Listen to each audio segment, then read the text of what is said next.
après le bac professionnel. Depuis plusieurs semaines, la section d'enseignement professionnel de la cité scolaire Julie Daubié de Romba, associée au lycée professionnel René Cassin de Metz, participe à un projet ambitieux sur l'éloquence. Un projet inter-établissement sur l'estime de soi et sur la valorisation de la filière professionnelle. Pourquoi l'éloquence? Parce que c'est vraiment dans l'air du temps, il y a beaucoup de concours d'éloquence qui se passent et qui permettent aux élèves à la fois de travailler sur l'écrit, des compétences qu'on peut valider de façon transversale au niveau des compétences à acquérir en voie pro, et l'expression orale. Comment exprimer ses idées? Arrêter de passer par la violence et d'arriver à formaliser des choses à l'écrit et de savoir qu'on peut convaincre on peut convaincre avec la parole. Convaincre par la parole, voilà donc l'objectif de ce concours d'éloquence qui concerne 12 classes rombasiennes de la 3e à la terminale. Et si l'objectif final est d'organiser une grande battle entre les élèves des deux établissements, plusieurs étapes intermédiaires ont eu lieu ou vont avoir lieu d'ici le mois de mars. La première se déroule en ce moment en classe avec des ateliers d'écriture et d'expression orale. Dans les cours d'accompagnement personnalisé, les professeurs de lettres, accompagnés également en concertation avec les professeurs principaux, travaillent sur l'écriture, sur les thématiques. Les deux thématiques qui ont été retenues, c'est et le bac pro est-il un bac comme les autres, justement, pour qu'ils puissent se poser des bonnes questions et se sentir bien dans leur formation, et peut-on vivre sans les réseaux sociaux? Donc une question éminemment actuelle. Trouver des arguments pour ensuite les exprimer à l'oral, voilà la première étape de ce projet. Un travail à la fois individuel et collectif qui va permettre de sélectionner les représentants de chaque classe, de chaque section et au final de chaque établissement. Les plus convaincants s'affronteront donc en mars à l'occasion d'une grande battle organisée dans une salle neutre.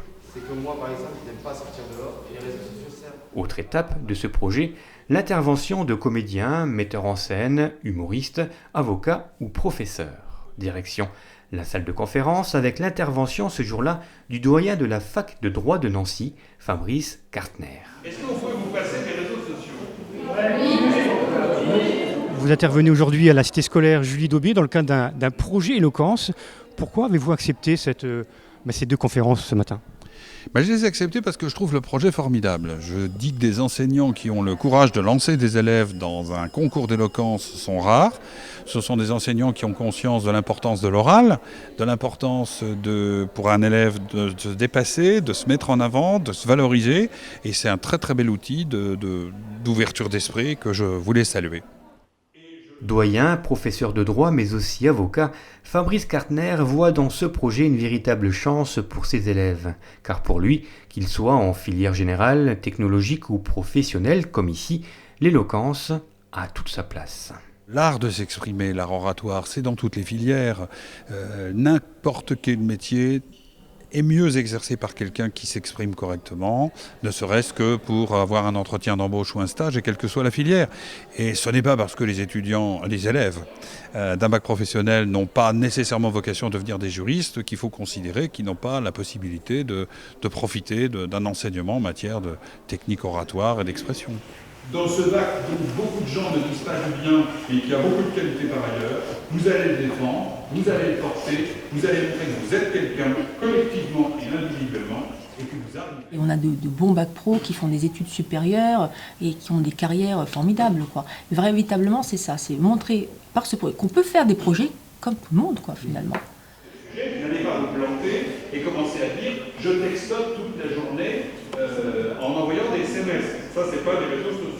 Inscrit dans une démarche pédagogique et valorisante, ce projet éloquence va se poursuivre encore plusieurs semaines avant la grande battle finale.